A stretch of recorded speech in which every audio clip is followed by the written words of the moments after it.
Hi class, I hope you had a great weekend. I'm not here today, obviously, and so I have for you a video of our lesson. So I would like for you to find the missing side length of each of the four problems.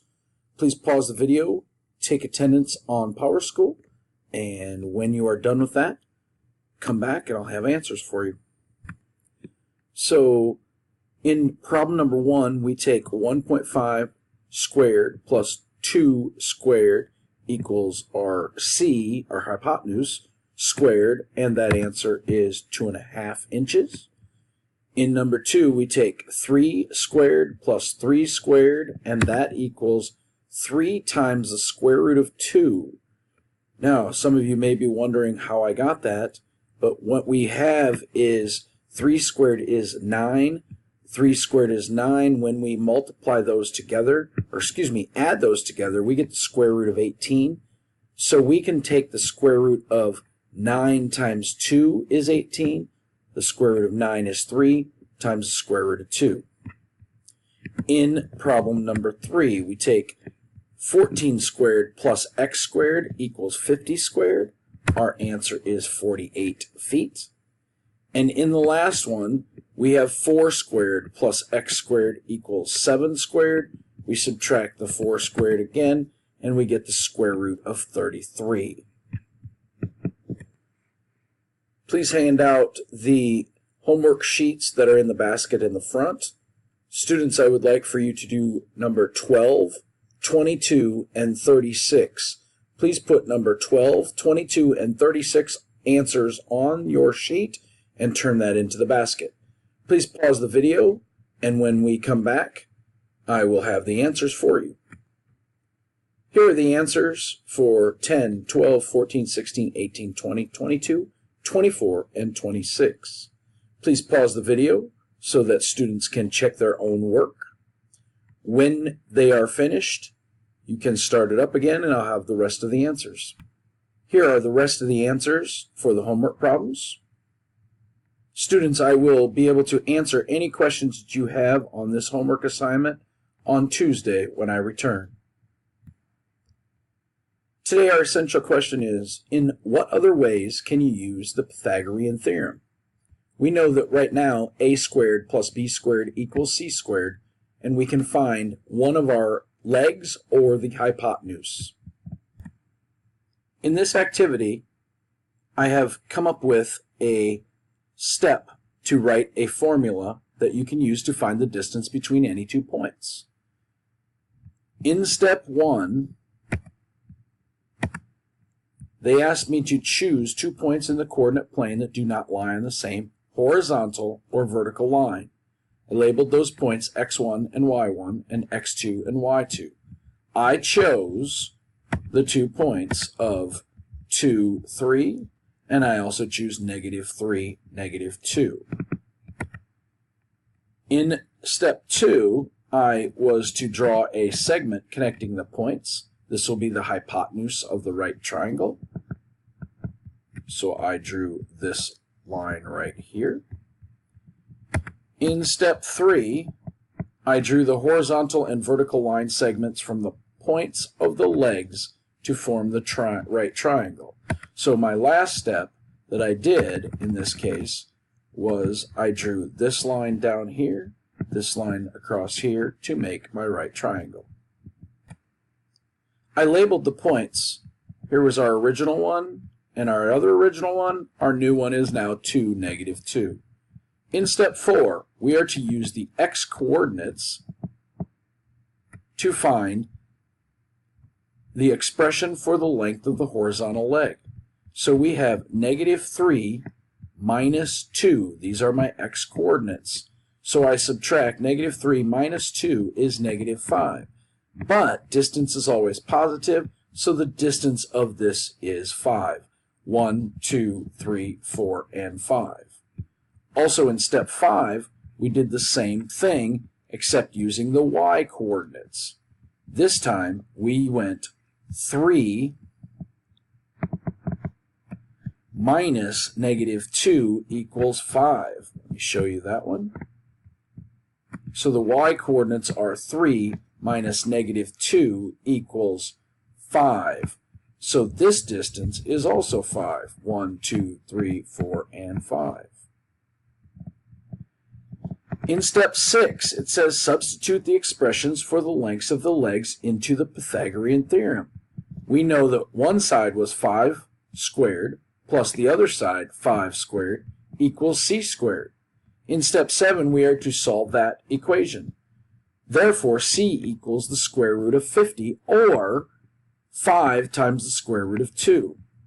What does that tell me about the 2 points at the beginning that we used right here and right here? What is this distance? That tells me that the distance of that hypotenuse is how far they are apart. So what we have determined is the Pythagorean theorem can be used to find missing side lengths of right triangles and find the distances between points in a coordinate plane, also to determine whether given side lengths form a right triangle. The converse of the Pythagorean theorem states, if the equation a squared plus b squared equals c squared is true for the side lengths of a triangle, then the triangle is a right triangle. Earlier, we had to know that it was a right triangle to show that this was true. This time, since we know that this is true, we know that the triangle is a right triangle. In these 2 examples, we are to determine whether it is a right triangle. In example A, we know that a squared plus b squared equals c squared. By substituting numbers in, we get 9 squared plus 40 squared. Is it equal to 41 squared? On this side, we have 81 plus 1600 equals 1681. On the left, we do have 1681. It does equal 1681, so it is a right triangle. In this one, it sure looks like it is not a right triangle, but we should be able to use our math to prove that this is not a right triangle. A squared plus b squared equals c squared. 12 squared plus 18 squared equals 24 squared. When I square those, I get 144 plus 324 equals 576. 468 does not equal 576, and therefore it is not a right triangle. Please determine whether these 2 examples, example 1 and example 2, have right triangles because of the side lengths. Pause the video, allow students to complete this problem, and then start the video for the answers. As you can see, in problem 1, 20 squared plus 21 squared does not equal 28 squared. We know that 28 is the hypotenuse because it is the longest. In the second one, 75 hundredths of millimeter squared plus 1 millimeter squared does equal 1.25 millimeters squared.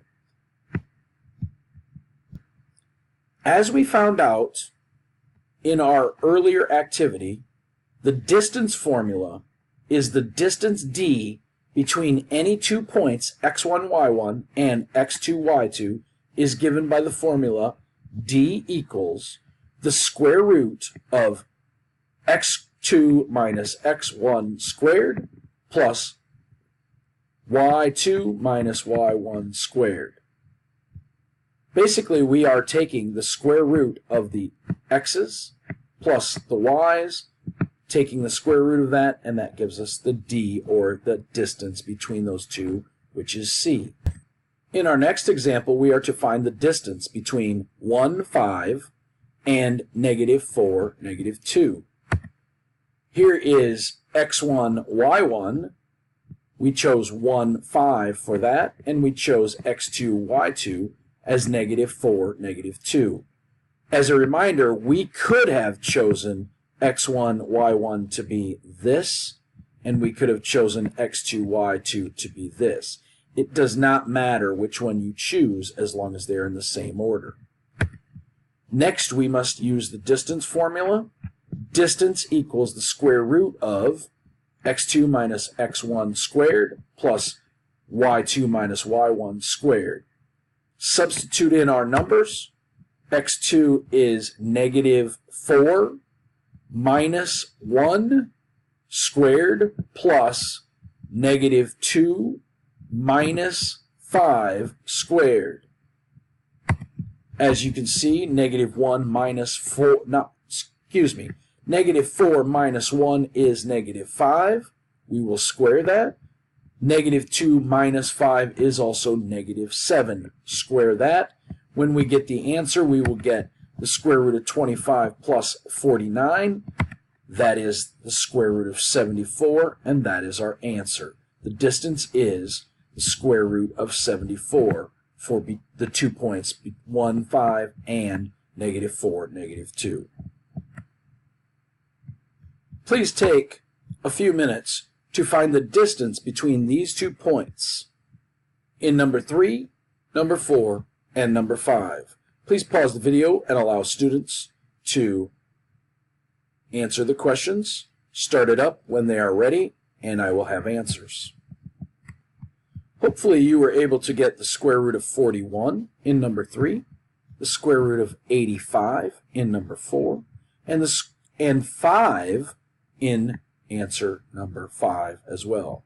We did not do example 6, so don't worry about that one. In our next example, you design a football play in which the player runs down the field, makes a 90-degree turn, and runs to the corner of the end zone. Your friend runs the play as shown. Did your friend make a 90-degree turn? Each unit on the grid represents 10 feet. Use the distance formula to find the lengths of the 3 sides.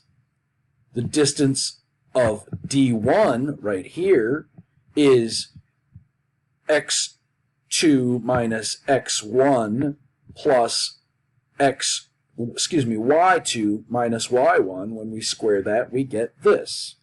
The distance for 2 should look like this. 80 minus 30, negative 30 minus 20 gives us this. And the distance between those 2 points is 80 minus 60 plus the square root of negative 30 minus 50, which is this. Once we have all 3 distances, we know that a squared, which is this, plus b squared, which is this, equals c squared, which is this, if it is a right triangle.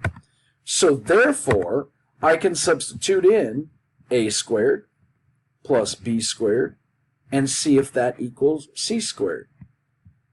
1800 squared is 1800. The square root of 5,000 squared is 5,000, and the square root of 6,800 squared is 6,800. So therefore, they do equal, and that because they equal, the sides do form a right triangle, so your friend, in this case, did make a 90-degree turn. The final example for today is to find the distance between negative 4, 6 and 3, negative 2. Please pause the video while students solve that problem and turn it back on when you're ready for the answer. Hopefully, in your answer, you were able to get the square root of 113. Today's homework is on page 660 and 661. You are to do problems 5 through 13 all, and problem number 22. Have a great day, and I will see you on Tuesday.